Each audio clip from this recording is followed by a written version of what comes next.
Hi guys, magluto tayo ng ginataang kalabasa, may sitaw, at may malunggay. Yan po, nakamalunggay.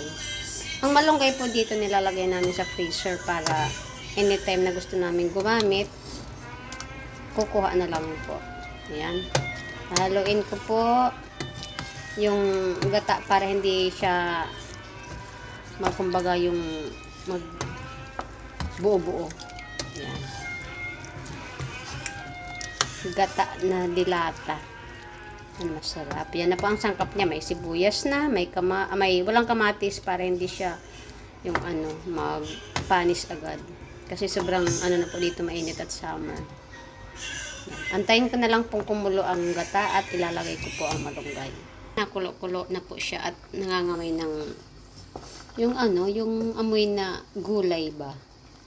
Konting halo-halo pa po kay hilaw pa yung kalabasa at sitaw. Yan. Pag naluto na po yung sitaw, kalabasa, pwede ko nang ilagay yung malunggay. Kasi yung malunggay po is maliit lang naman na minuto yan lulutuin. Yan. Yan. My food today is Filipino food. Ewotora lahenica queda Filipina. Filipinese. Ayan, malapot-lapot na po yung sabaw niya. Yan, medyo nalapot na kasi yung kalabasa ko is tawag nila dito ay malagkit. Yan, ilalagay ko na po yung malunggay.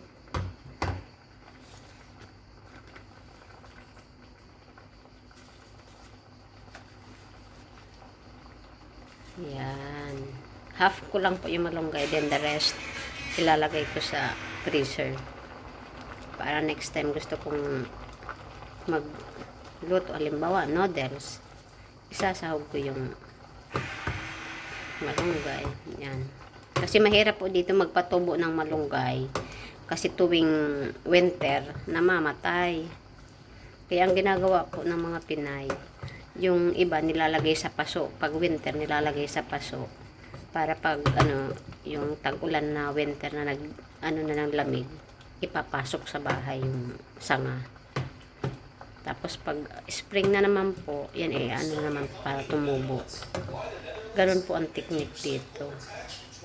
Kaya mahirap po pag winter, ang mga hindi naman talaga dito gulay is namamatay. Dahil sa panahon po. Ayan.